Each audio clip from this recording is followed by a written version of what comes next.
Nike's world record breaking foam in a daily trainer. But does it work? Follow on to find out.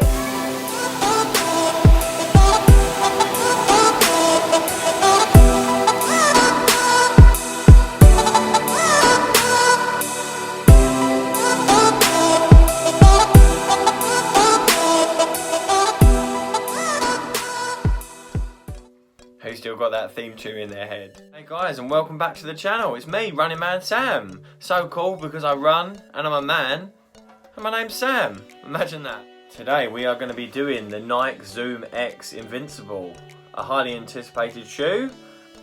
So let's dive into it and see what we make of this lovely looking thing. Please guys, if you're new to the channel watching this today and you enjoy the review, please give it a thumbs up.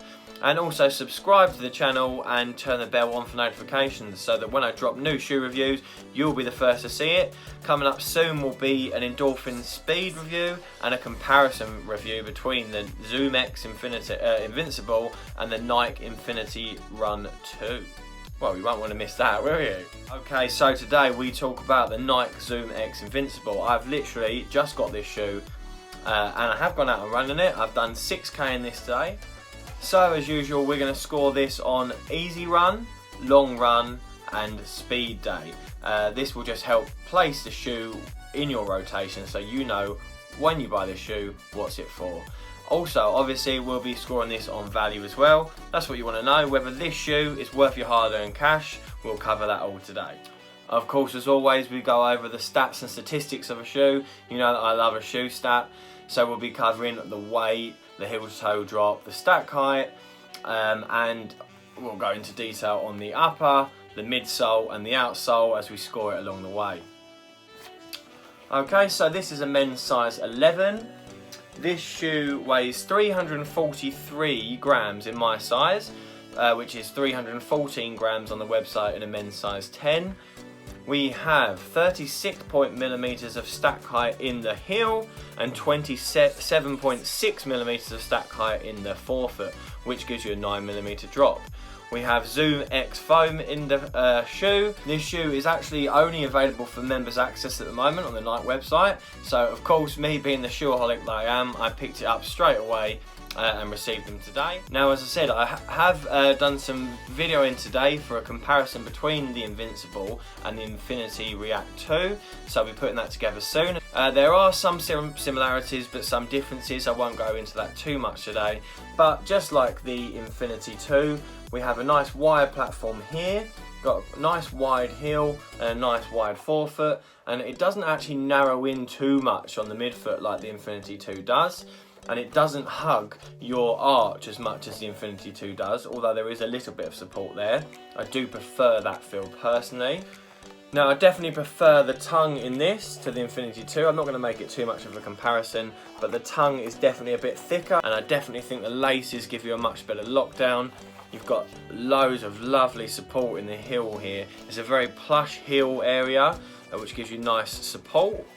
In terms of the heel counter isn't as aggressive as on the Infinity 2. It finishes literally just at the heel here. In terms of the upper, we have a very similar upper to the Infinity 2. It's a fly knit material as well. Okay, so also talking about the upper, we have quite a wide toe box here, which is really good. I do like my toes to feel free. We know that on this channel. I don't like my shoes to make my feet feel all squished up, especially with the injury I've got at the moment. So we've got a nice, comfortable, supportive upper here.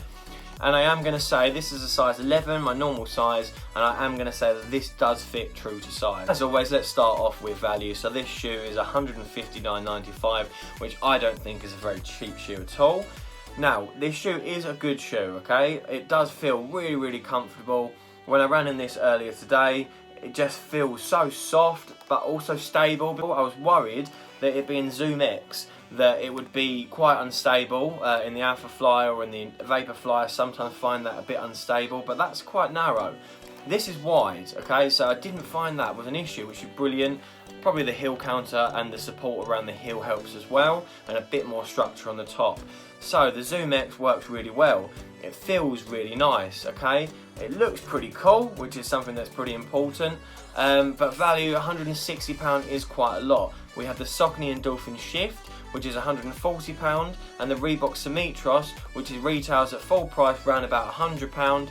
So in terms of value, even though it is a comfy shoe, even though it looks pretty cool, we have to be true to the scoring when we're doing this. I can't just score a shoe high on everything just because I like it. So I'm going to give this a 3 out of 5 in value, because £159 is expensive for a shoe in comparison to other shoes that are in the same sort of category as this. So let's score this shoe in terms of an easy run. So for an easy run, which I did today on the treadmill, I went through all the different pace ranges that I would run, from 11.5 kilometers an hour all the way up to 16 kilometers an hour for the final bit of my run. I'm going to score this shoe a 4 out of 5. And that is because the foam just feels really great underneath. Nice and supportive, like you're running on comfy bouncy pillows. Will this shoe leave you feeling invincible after a long run? So I'm going to be honest here. Obviously I can't fully say that this is the long run score for this, because I haven't yet done a long run in this because of my injury. All I can do here is base this on my knowledge of shoes, the amount of miles that I normally run, the feeling that I had in this shoe today, and just what I perceive this shoe to be like. Okay, so I'm going to be transparent there. But I do think that this will be a very good long run shoe based on how it felt today.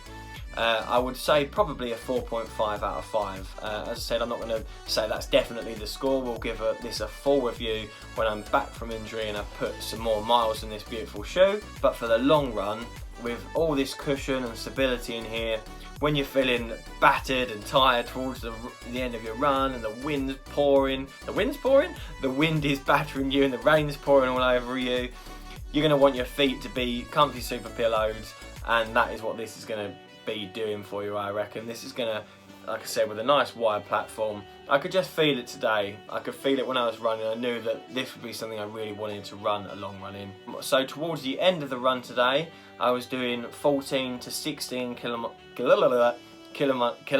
per hour, which felt really good. It's the fastest I've run for a long time. How does this translate to speed, Dave? How would you use this for intervals? Would you use this for a tempo run? No, I wouldn't. Okay, so obviously we can see here in the background all my different shoes. This is definitely not the shoe that I would pick for intervals, tempo run. It's not sold as that either, so that's not necessarily a problem. We can talk about this in terms of speed though. Obviously we've got the ZoomX foam in here, which as we all know is really responsive, although obviously because it's heavy and not combined with a carbon plate, you don't quite get that sort of launching off pogo stick bouncing around motion that you would in these shoes up here. And for that reason, and because of the weight, we're going to score this a 3 out of 5. It's still fairly quick, it's still fairly responsive, but it's definitely not a fast shoe. If we're going by the definition of what a fast shoe is, this definitely is not it. And that concludes my initial thoughts review on the Nike ZoomX Invincible. I'm going to put the scores up here. As usual, I've been Runningman Sam. This has been the Nike ZoomX Invincible, and I will see you guys in a bit.